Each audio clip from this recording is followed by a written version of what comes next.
In today's episode of Health Theory with Dr. Stephen Gundry, we talk about why eating too much meat may actually shorten your life, how these things called lectins that you're probably stuffing your face with cause leaky gut, the single healthiest food on the planet, and the seemingly healthy foods that are actually probably killing you. Hey everybody, welcome to Health Theory. Today's guest is Dr. Stephen Gundry. He's a heart surgeon, medical researcher, former president of the American Heart Association, and New York Times best-selling author of the deeply fascinating book, Plant Paradox. He's performed 10,000 surgeries and holds the record for longest survival of a pig to baboon heart transplant. And what I want to know is, how do you, somebody who eats a primarily plant-based diet, how did you come to the conclusion that there are some plants that are okay and some that are actually outright bad for us? Well, it actually all started with a major at Yale University as an undergrad back in the dark ages, where we could actually design our own major. And we could actually develop a theory that we wanted to defend. And my theory was that you could take a great ape, manipulate its food supply and its environment, and prove you would arrive at a human being. Over generations? Over a long period of time. Okay. And so I actually defended my thesis and got an honors, and gave my thesis to my parents and went off to become a very famous heart surgeon and cardiologist. And one of the things I discovered way back then was that we evolve in concert with the plants that we're eating, or the animals that we're eating, but back then we were eating leaves. And there's actually now evidence that the thing that makes us human as opposed to a chimpanzee is there's a distinct change in the gut microbiome between when chimps and gorillas evolved off and we evolved out. And you can actually tell a human being by their distinctive gut microbiome instead of a chimpanzee, for instance. We share 98% of all of our genetic material with chimps and gorillas, and yet we're profoundly different. And what makes us profoundly different from them is not our genes, it's actually the genes of our microbiome. Unfortunately, my wife has had some very real experience with just how important the microbiome is.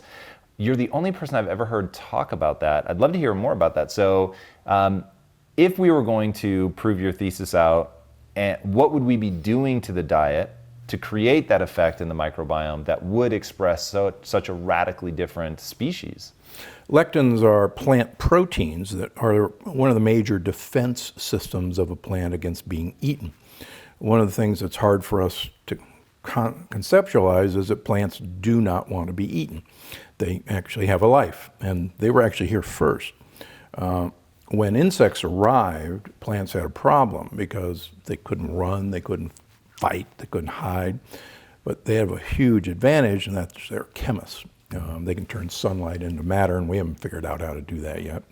So what they do is they make proteins that are sometimes called sticky proteins, or lectins, that stick to certain sugar molecules in us, particularly in our gut lining. Just by the way, if anybody has sinusitis or runny noses when they eat certain foods, you are actually producing sugar molecules in your mucus to trap lectins. And I have so many people who had chronic sinusitis, including myself, when we finally got lectins out of our diet, they completely went away. So lectins bind to sugar molecules. Lectins cause the wall of our gut to actually separate, and people have heard the term leaky gut. I used to, if you'd asked me 15 years ago if I thought leaky gut was a problem, I would have said it was pseudoscience. Now, with the advances in understanding how the microbiome works and in understanding how lectins work, I think everyone who has a disease has a leaky gut. Now, I'm pretty dumb. Hippocrates said this 2,500 years ago, that all disease begins in the gut. So one of the things we know about research is research. Look again, because somebody already knew this, and Hippocrates knew it 2,500 years ago. It's really interesting, and I have heard that quote so many times, and it's one that I just accept and go, oh wow, what a great insight. What do you think led him to that? Even now, people have a hard time conceptualizing the microbiome because it's invisible. So how did he come to that conclusion? He had this interesting theory. He believed that any creature has what he called, the translation is green life force energy, that actually wants perfect health for that creature, and that it's a driving force. Unfortunately, he believed, as I do, that there were external forces that were preventing that expression of green life force energy. So he thought the purpose of a physician was to identify those external forces that were keeping the green life force energy from expressing itself and remove them, or teach the patient to remove them. And then the patient would heal him or herself because the green life force energy would take over. Now that sounds kind of new age and touchy-feely, but he was absolutely right. And one of the things that I guess I and other people have discovered is that one of those external contributing factors are lectins. And if you remove certain lectins, you'll start to heal yourself. Let me give you another example. If we're out on the ocean in a boat, and the boat springs a leak in the bottom of the boat and water is rushing in, we have two options. The one option is we grab a bucket and we start bailing. The bigger the hole is, like the old commercial, we're going to need a bigger bucket. And I think that most systems for healing the gut are just giving people buckets to bail whatever. It's a lot easier to plug the dumb hole, and then you don't need buckets.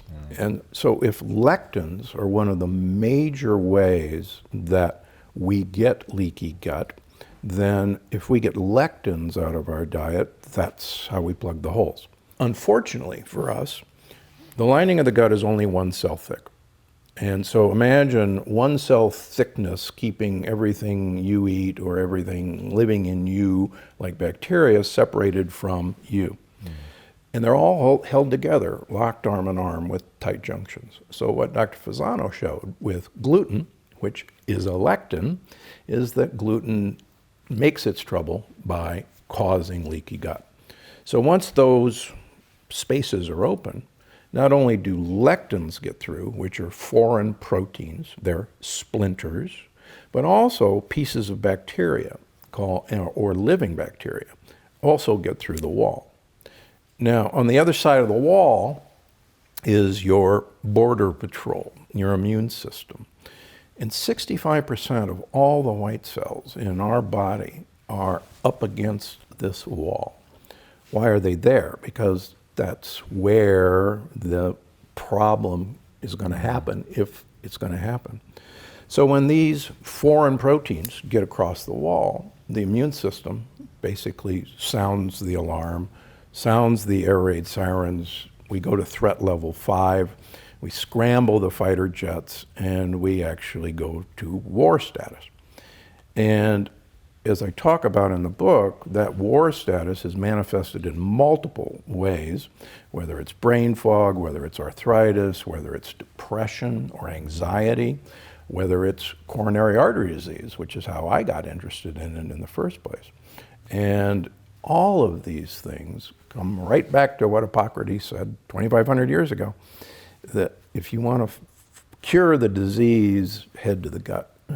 And I see this, for instance, I had so many allergies as a young adult and in college that I had to get all allergy shots. And, you're allergic to things.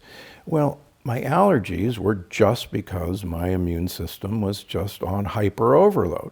I don't have any allergies anymore. I didn't outgrow my allergies. Through the last 17 years, I've told my immune system to chill out. There's nothing to be interested in here because there's nothing coming across the border. That's super interesting. Probably about 3 months ago, I started getting really itchy. And then just like my chest would itch like crazy, my back would itch like crazy. I'm like, what is going on? Because I'm really religious on my diet. I don't cheat on my diet, but a couple times a year, I'm really hardcore about it. And Then it started with like a little spot on my neck. And then it was like I had to wear like long sleeve, everything. I was just one big rash. It was insane. And I've never had anything like that in my life. And so I was like, I know this is something I'm eating. Just like in my gut, I can feel that that's true, but I haven't changed my diet. So I was like, what could this be? And before I give you the punchline of what I think it is, when you hear stuff like that, where do you go? Well, the best way to think about your skin is the lining of your gut is actually your skin turned inside out. That's fascinating. And so you have from your mouth all the way down to your anus a tube that's got the surface area of a tennis court. And everything that you swallow is actually outside of you as it's moving through. The inside skin has to do the same functions as the outside skin, and that is kind of keep things away from us, but it's got a fatal flaw. It not only has to keep things out, but it has to let things in, like the proteins and the fats and the sugars that we eat. So that's where the mischief can happen. But when I see someone with an external skin problem, it's always a reflection of what's actually happening in the gut. What is that process? What does it look like? How can people that are watching this now, if they're struggling from something, how do they begin that process of repair? So, I think the first thing you do is get major lectin-containing foods out of your diet. You won't like me for a couple of weeks, but most people, even within a couple of weeks, begin to notice a difference. Now, what are those? They're foods that we actually, evolutionary, were not designed to eat. Beans are so lethal raw that there's very good published studies in humans that they can cause massive bloody diarrhea. And there's some pretty good studies in monkeys, rhesus monkeys and red velvet monkeys, that they can actually cause heart disease and even kidney damage from the lectin content. What's fascinating from a human evolution standpoint is that humans, up until the dawn of agriculture, were actually very tall creatures. Most humans were about 6 feet tall, and our brain size was about 15% bigger than it is today. And if you look chronologically, by 8,000 years, 2,000 years into grain and bean eating, we actually shrunk about a foot, and our brain size has never recovered from 10,000 years ago. So these are anti-nutrients. Grains and beans, that's number one. Number two, 2,000 years ago, Northern European cows suffered a genetic mutation, a spontaneous mutation where they stopped making the normal protein in milk, casein A2, and began making casein A1. Now, casein A1 has a lectin-like protein that is converted into a compound called beta-caseomorphine, which can cause a direct immunologic attack on the beta cell of the pancreas, the insulin-producing cell in the pancreas. And there's some pretty good evidence, and it's accumulating every year, that one of the causes of type 1 diabetes or juvenile diabetes is casein A1 milk. And it actually correlates very well in countries that have casein A1 cows. They have much higher incidence of type 1 diabetes than countries that have casein A2 cows. Cheeses, for instance, are safe from France, Italy, and Switzerland. Sheep, goats, and water buffalo are all casein A2. And what is it about that that's so problematic? It actually it's a lectin-like compound that stimulates an immune response. So just as I would get from the beans or whatever, I'm exactly. getting You'll get the same thing. Okay. So it's a very new addition to our diet. Now, the newest addition to our diet is some of our most precious foods are North American or South American foods. For instance, in the nightshade family, potatoes, eggplant, peppers, tomatoes, and goji berries. So the nightshades, the peel and the seeds have the lectins. And Native American Indians in the Southwest always peel and deseed their peppers. They char their peppers, they deseed them, and then they either grind it into chili or eat them that way. But they always do that. The Italians always peel and de-seed their tomatoes before they make sauce. And is this like a cultural intuition kind of thing where they... Yeah. What I like to do is I go around the world studying cultures and figuring out why did they do this? How did they detoxify lectins? For instance, rice was invented 8,000 years ago. 4 billion people use rice as their staple. Yet 4 billion people take the hull off of rice and eat it white. And surely there can't be 4 billion dumb people who don't know any better that white rice is bad for them and brown rice is good for them. In fact, they've been taking the hull off of rice for 8,000 years. Same way, believe it or not, up until William and Harvey Kellogg in the early 1900s did the idea that whole grains were good for us. And if you look back 50 years, and when the whole grain goodness really caught on, you'll notice that a lot of our current health issues, including this epidemic of autoimmune disease, didn't occur. This epidemic of dementia didn't occur. And so whole grains are one of those wonderful myths that got perpetrated by a few individuals. The other individual that perpetrated this, English surgeon by the name of Dr. Burkitt. And Dr. Burkitt did some missionary work in Africa in the middle of the last century.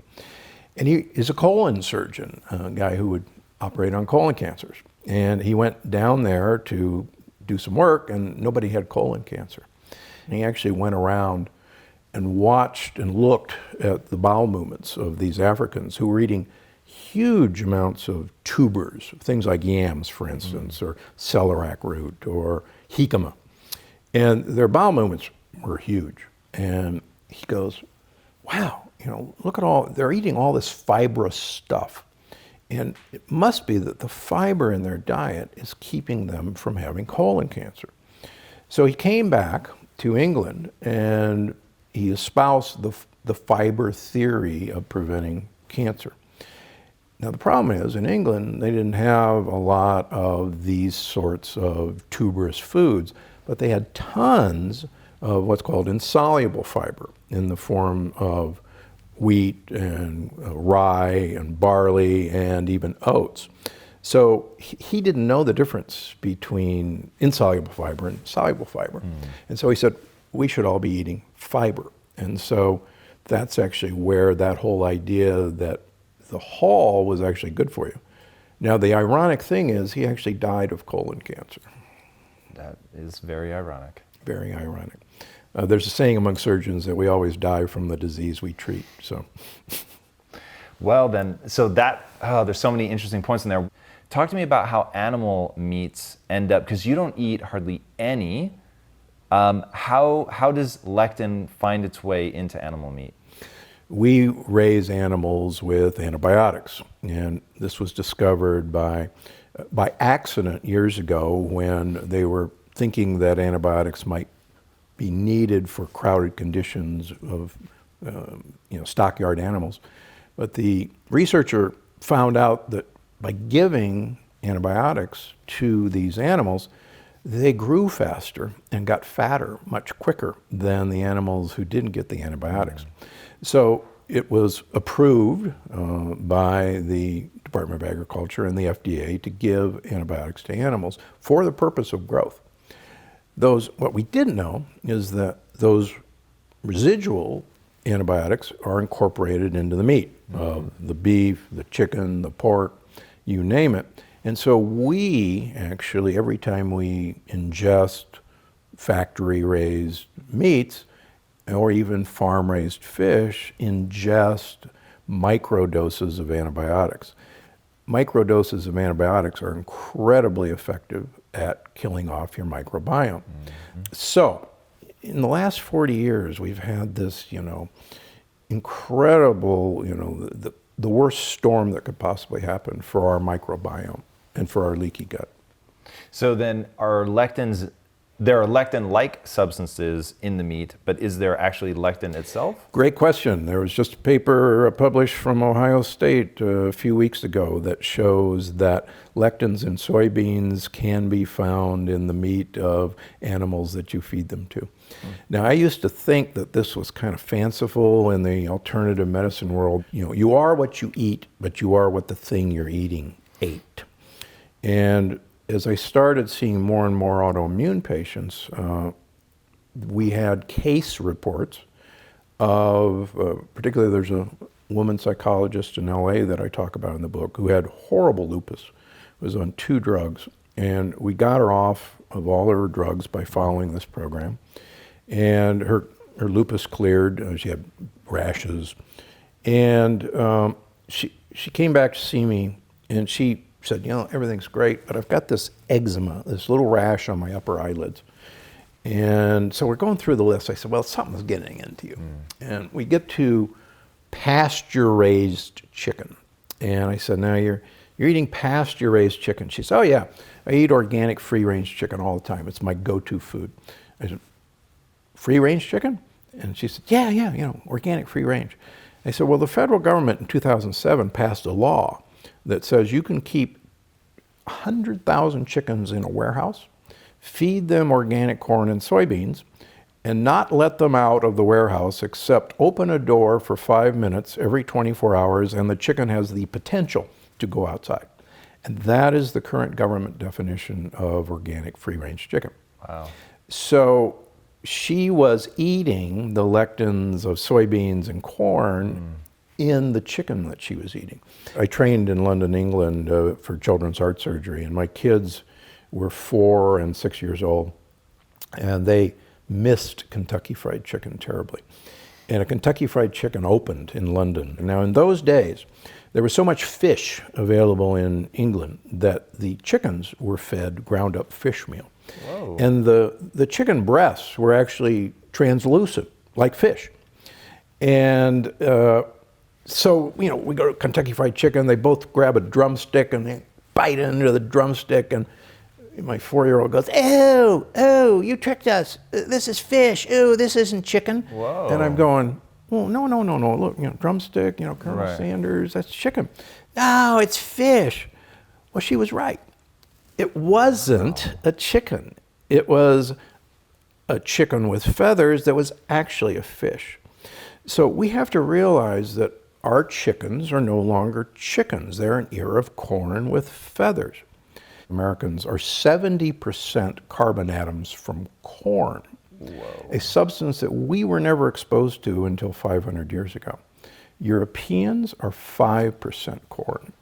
In fact, France in 1900 banned corn as unfit for human consumption. Wow.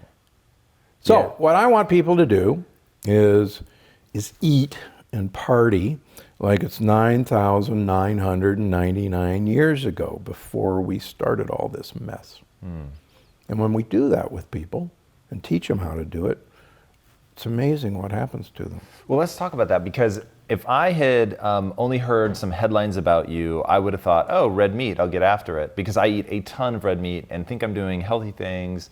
So you don't eat a lot of meat. Why not? So we found that there was a molecule, a sugar molecule, on the wall of pig blood vessels that's totally different from the sugar molecule that's in ours. But it differs by only one, actually, atom. And it's called Nu5GC in pigs, cows, and lambs. And we carry what's called Nu5AC. And I have nothing against red meat. But if you look statistically, the red meat eaters do have significantly more coronary artery disease and significantly more cancer. Now, why cancer? Well, it turns out that cancer tumors in humans use Nu5GC to shield themselves from detection by the immune system. The problem is we don't manufacture Nu5GC, nor can a cancer cell, which means they acquired it from external sources. namely beef, lamb, and pork. Now, fish doesn't carry it. They have the same molecule that we do, and chicken have the same molecule that we do. So I urge people, if they're going to eat animal protein, and I do, to use wild shellfish or wild fish as their main source of animal protein. Do I eat meat? Yeah, I mean, do I eat beef? I do. But I get grass-fed and grass-finished beef, and I use it as a treat, not as a mainstay of my diet. And then what's your take on eggs? The yolk of the egg may be the most beneficial food that has ever been invented. And as long as the chickens are fed what they're designed to eat. Well, I actually ask people to mainly throw the whites away. So we'll do a 4-egg omelet, but 4 of them are yolks and just use 1 white. And what is it in the whites or about the whites that make them problematic? It's animal protein. And let's look at another reason not to eat animal protein, sadly. So animal protein, there's a sensor in all of our cells called mTOR. And it senses energy availability. And it senses sugar availability, but it senses certain amino acid availability. So if you avoid or lessen your amount of animal protein, your mTOR will fall. Now, we have no way of measuring clinically mTOR, but we can use a surrogate for that, which is insulin-like growth factor, IGF-1. And in my super old people, and I study a lot of super olds, 95 and above, wow. They all have extremely low insulin-like growth factors. And why is that a number you want to get down? Because super old people always run low insulin-like growth factors. They always do. And in my upcoming book, The Longevity Paradox, if you look at societies of the blue zones, the longest living people on Earth, the common factor that they all have in their diet, they have very diverse diets. There's no universal diet that these people follow. And I was a professor at one of the blue zones, Loma Linda, for most of my life. The thing that separates or unites all of those various diets is they eat very little animal protein. And one of the things we notice about super old people is they run low body temperatures. They're running 96 degrees, whereas you and I are running 98.6. And they become incredibly efficient creatures. My mentor, Dr. Morrow, always said that you only have so many heartbeats. And when you use those up, that's the end. And he's actually right in a lot of ways, but the corollary to that is, let's suppose your design is that you only get so many calories in your lifetime, and you can use them quickly, or you can spread them out. And that's why fasting is so useful, and intermittent fasting is so useful, because it's actually an easy way just to reduce your calorie intake. And it's, once you learn how to do it, it's an easy way to make this system work. How do you pull it off? So I'm a huge proponent of intermittent fasting and fasting in general. How do you do it? How do you make it an easy process? So I started 11 years ago at January 1st to June 1st. During the week, I would eat all my calories in a 2-hour window from 6 to 8 o'clock at night. So that 22 out of the 24 hours every day, 5 days a week, I was fasting 22 hours. Now, why 6 to 8 o'clock at night? Because that's when my wife and I were at home. And now, this is, as you know, for a professional driver on a closed course. Right. What most people who try to do this don't realize, about 80% of us in America are insulin resistant. We have much too much insulin production.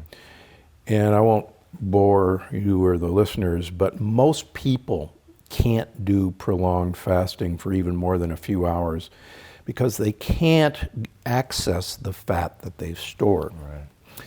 And they crash.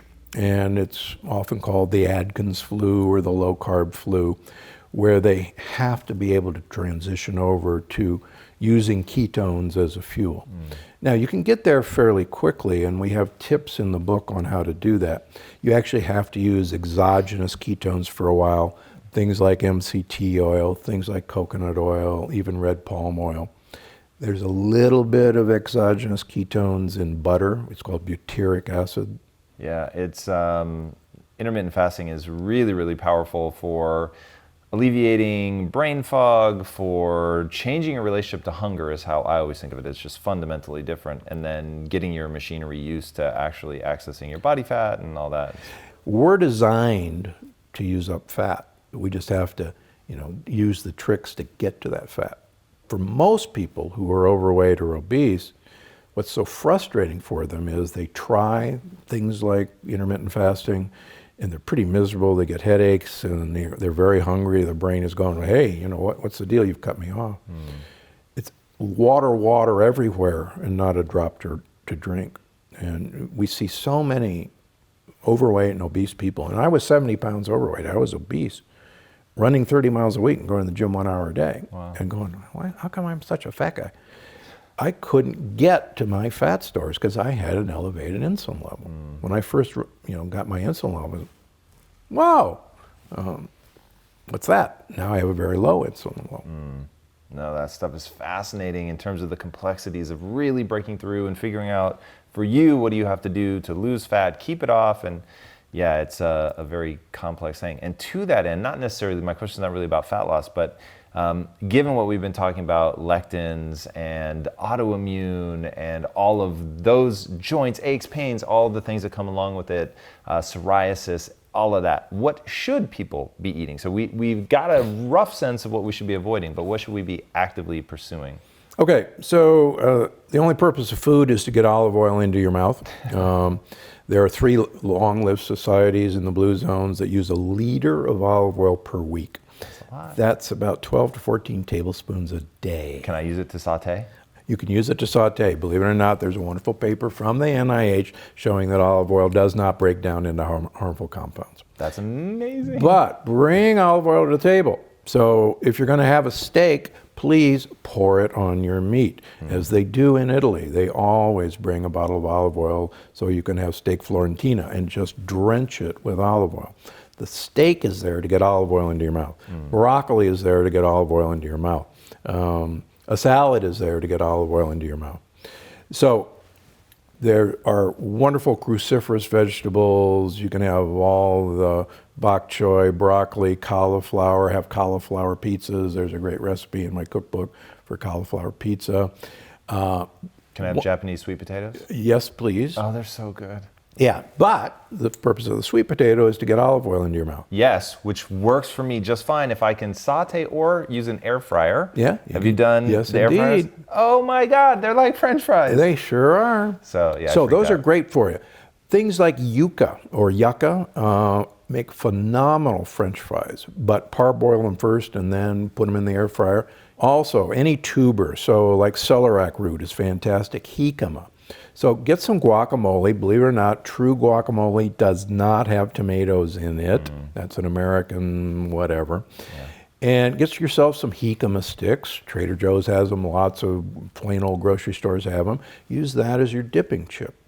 Other thing I like people to get is vegetables in the chicory family. The more chicory you can get in your life, radicchio, the kind of Italian red lettuce, is pure inulin, and your gut bugs will love it for it. Love it. Yeah. All right, before I ask my last question, where can these guys find you online? So go to gundrymd.com. You can sign up for my daily newsletter. There's also a Gundry MD YouTube channel where every day I'm giving crazy hints and recipes to live this lifestyle. It's not a diet, it's a lifestyle. For sure. All right, I think I know the answer to this, but what's the one big change that people can make in their life that would have the biggest impact on their health? The biggest change that people can make is just get these foods that you are not designed to eat out of your life for a while and watch what happens. the grains and the beans and the nightshades, and stop eating peanuts and cashews. They're beans, they're not nuts. And I can't tell you the number of people who have gut issues or even heart disease issues that peanuts and cashews were one of the big mischief makers. That's interesting. Awesome.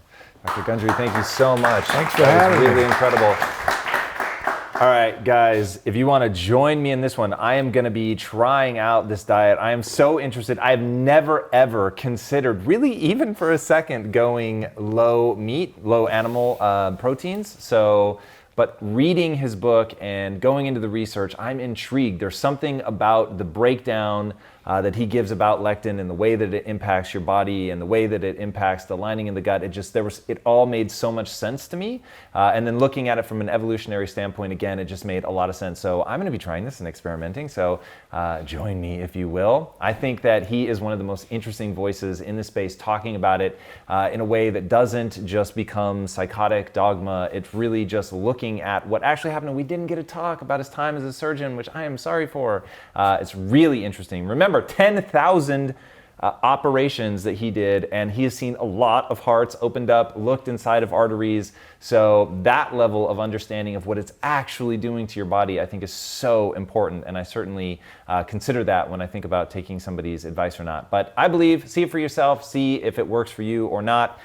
Because I have been itchy, this will be a great experiment, and I will see whether it works or not. So I'm really excited. I hope you guys will join me. And he has another thing. He has so many tips. Go check out his website. I'm telling you right now, it's fantastic. And one of the things he says to try, as you guys know, I drink Diet Coke.